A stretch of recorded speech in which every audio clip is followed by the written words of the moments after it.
बहुत समय पहले राजस्थान के एक छोटे से गांव कुंवरगढ़ में एक साहसी युवक वीरेंद्र रहता था।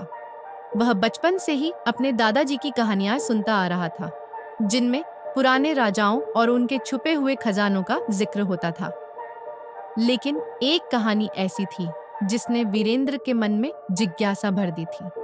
दादाजी कहते थे, राजा पृथ्वीराज सिंह ने एक गुप्त खजाना छुपाया था जो अब तक किसी को नहीं मिला। वह खजाना भूल भुलैया गुफा के अंदर कहीं दबा है, लेकिन उसे पाने के लिए दिमाग और हिम्मत दोनों चाहिए। वीरेंद्र ने ठान लिया कि वह इस गायब हुए खजाने को खोजेगा। यात्रा की शुरुआत एक दिन वीरेंद्र गांव के एक बुजुर्ग से मिला जो इस गुफा के बारे में जानते थे। उन्होंने बताया, भूल भुलैया गुफा तक पहुंचना आसान नहीं है। वहां कई रहस्य और खतरनाक रास्ते हैं, लेकिन अगर तुम्हें सही संकेत मिल जाए तो तुम खजाने तक पहुंच सकते हो। वीरेंद्र ने अपने दोस्तों रघु और अमर को इस सफर में साथ चलने के लिए तैयार किया। तीनों ने खाने पीने का सामान, रस्सियां और मशालें ली और पहाड़ों की ओर चल पड़े। रहस्यमयी गुफा कई घंटों की यात्रा के बाद वे एक पुरानी डरावनी गुफा के सामने पहुंचे। गुफा के द्वार पर अजीब चित्र बने हुए थे, एक राजकुमार, एक बाघ और एक नदी का चित्र। वीरेंद्र को दादाजी की कहानी याद आई और उसने अनुमान लगाया कि यह चित्र रास्ते के संकेत थे। जैसे ही वे अंदर गए, उन्हें 4 रास्ते दिखाई दिए। एक रास्ते से ठंडी हवा आ रही थी, दूसरे में चमगादड़ उड़ रहे थे, तीसरा रास्ता पूरी तरह अंधेरा था और चौथे में हल्की रोशनी दिख रही थी। वीरेंद्र ने सोचा और फिर दोस्तों से कहा, हमें ठंडी हवा वाले रास्ते पर जाना चाहिए।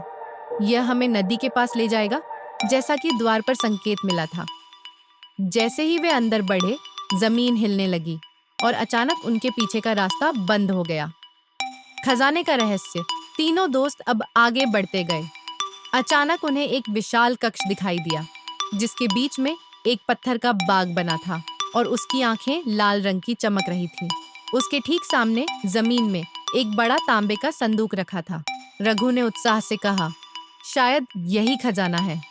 लेकिन जैसे ही उसने संदूक को छूने की कोशिश की, बाघ की मूर्ति से जोर की आवाज आई, जो भी लालच करेगा वह वापस नहीं जाएगा। अमर डर गया, लेकिन वीरेंद्र ने सोचा और समझा कि यह एक परीक्षा है। उसने शांति से कहा, हम यहाँ लालच के लिए नहीं, बल्कि इतिहास की सच्चाई जानने आए हैं। इतना कहते ही बाघ की आंखों की लाल रोशनी बुझ गई और संदूक अपने आप खुल गया।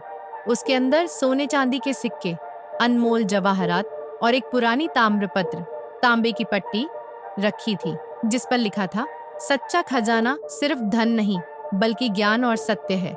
इसे पाने का हक उसी को है जो इसे बांटना जानता है। असली खजाना वीरेंद्र और उसके दोस्त खजाने का थोड़ा सा हिस्सा गांव में ले आए, जिससे गांव की भलाई के लिए एक पाठशाला बनाई गई और बाकी खजाने को सरकार को सौंप दिया। गांव वालों ने वीरेंद्र की समझदारी और बहादुरी की सराहना की। अब वीरेंद्र को सभी वीर योद्धा कहकर पुकारने लगे। इस तरह वीरेंद्र को न सिर्फ खोया हुआ खजाना मिला, बल्कि उसने यह भी सीखा कि असली खजाना केवल धन नहीं, बल्कि ज्ञान और